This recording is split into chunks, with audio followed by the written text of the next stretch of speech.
मेरे दांत में बहुत ज्यादा कैविटी थी और पेन भी था। तो इसलिए मेरे डॉक्टर ने मुझे आरसीटी करने के लिए सलाह दी है और आरसीटी करने के बाद उसके ऊपर कैप भी लगवाने के लिए बोला है। तो फिलहाल मेरा रूट कैनाल ट्रीटमेंट यानी कि आरसीटी का इलाज तो हो गया है, पर क्या मुझे दांत के ऊपर कैप लगवानी चाहिए? कैप के ऊपर क्यों ही पैसे बर्बाद करना? क्या मैं इसी दांत को ऐसे ही नहीं चला सकती हूँ? अब इन सभी क्वेश्चंस के बारे में मैं कहाँ से जानूं? Hello everyone, I hope you all are doing fine.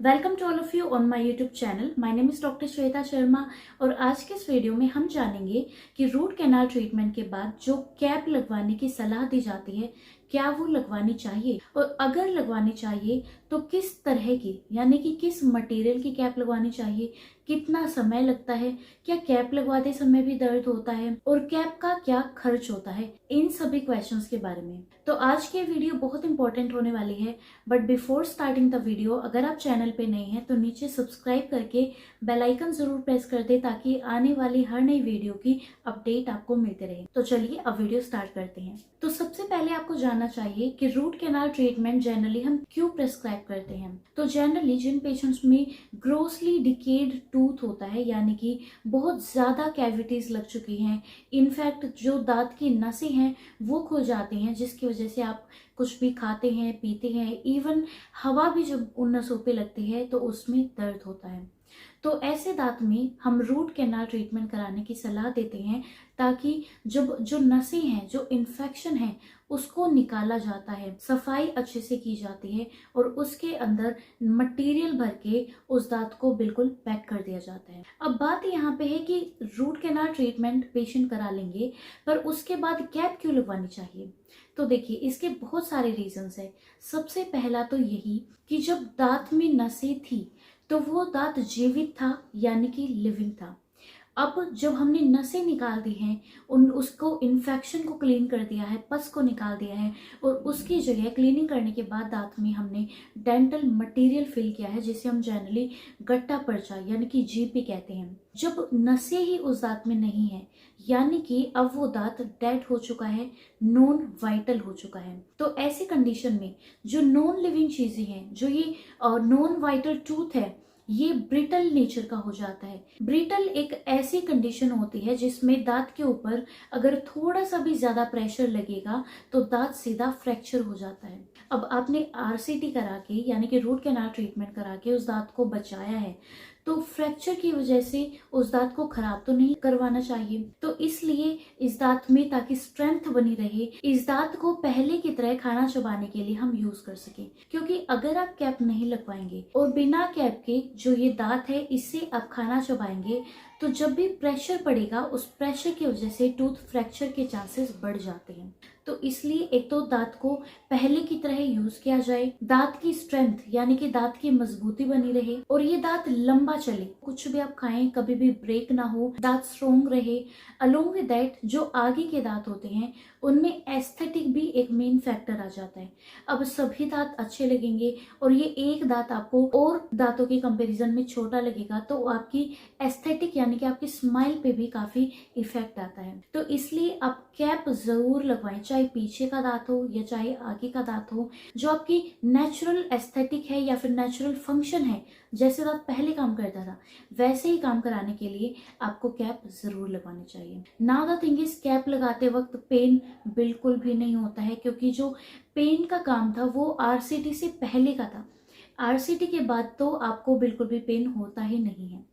उसके अलावा कैप कौन सी लगवानी चाहिए? देखिए, कैप बहुत तरह की होती है, उनका जो मटेरियल होता है खासकर उसके बेसिस पे। आगे के दांतों में जनरली जिरकोनिया की जो कैप होती है, जो टोटल पोर्सिलिन की बनी होती है, वो हम रिकमेंड करते हैं, जिसकी कॉस्ट अराउंड 8,000 या फिर 10,000 तक चली जाती है। अब जितने भी मैं कॉस्ट आपको वीडियोस में बताती हूँ, वो कॉस्ट डिपेंड करता है कि क्लिनिक किस एरिया में है, डेंटिस्ट आपके कितने एक्सपीरियंस्ड है, मटेरियल कौन सा यूज किया जाता है, इन सभी फैक्टर्स पे। तो किसी भी क्लिनिक के जो प्राइसिंग है, कॉस्ट है, वो सेम नहीं रहती है, थोड़ी थोड़ी डिफरेंट होती जाती है। इसीलिए हम हमेशा आपको एक रेंज बताते हैं ताकि आप सुनिश्चित कर पाएं कि कौन सा ट्रीटमेंट आप करवा सकते हैं। उसके अलावा जो पीछे के दांत हैं, प्लस अगर आपको बजट अलाउ नहीं करता है तो आगे के दांतों में भी आप पोर्सलिन फ्यूज टू मेटल यानी कि PFM की जो कैप होती है उसको लगवा सकते हैं। और ये जितने भी कैप्स हैं इनकी life time, almost life time दी जाती है,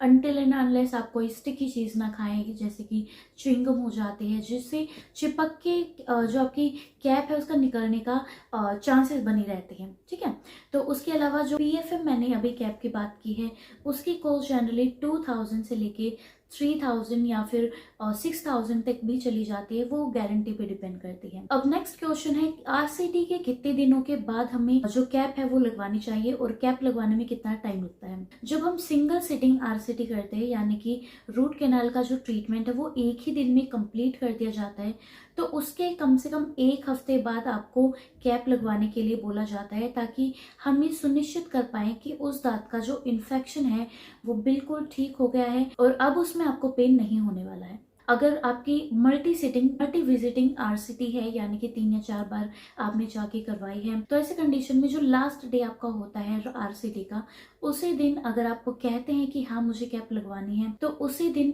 आपका जो दांत है उसको प्रॉपर शेप देके, उसका इंप्रेशन यानी कि नाप लेके उसको लैब में भेज दिया जाता है ताकि लैब से जो ट्रायल आता है वो 1 या 2 दिन के बाद आता है, तब आपको बुलाया जाता है। वो ट्रायल आपके दांत पे लगा के देखा जाता है, जब चारों तरफ से और ऊपर के दांत के साथ उसका कैसा रिलेशन बैठ रहा है। अगर सब कुछ सही रहता है तो उस दांत को फिर लैब में भेज दिया जाता है फाइनल कैप बनने के लिए। अब 1 या 2 दिन के बाद फाइनल कैप भी बन के आ जाती है और आपके दांतों में वो फिक्स कर दी जाती है।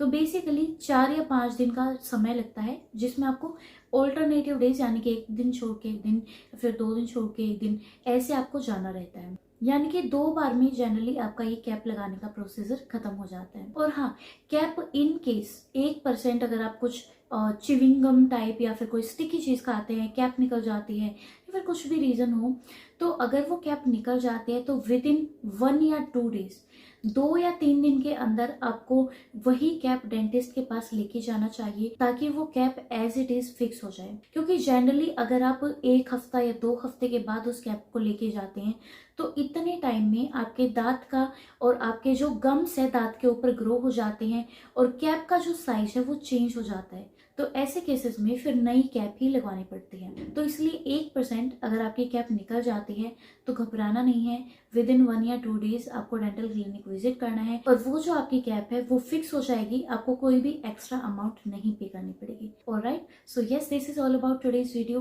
कैप से रिलेटेड जितने भी डाउट्स थे वो सभी आज के इस वीडियो में हमने क्लियर किए हैं। कोई भी अगर डाउट है तो आप नीचे कॉमेंट सेक्शन में पूछ सकते हैं। मेरे सभी जो कॉन्टैक्ट्स हैं उन सभी के लिंक वीडियो के डिस्क्रिप्शन में दिए रहते हैं, आप कहीं भी मुझसे डाउट पूछ सकते हैं। अलोंग विद दैट, अगर आपको ये वीडियो हेल्पफुल लगी है तो नीचे लाइक जरूर करें, and if you are new to the channel, make sure to subscribe the channel below and press the bell icon so that you can get every notification. Alright, तो अब मिलेंगे next video में। धन्यवाद।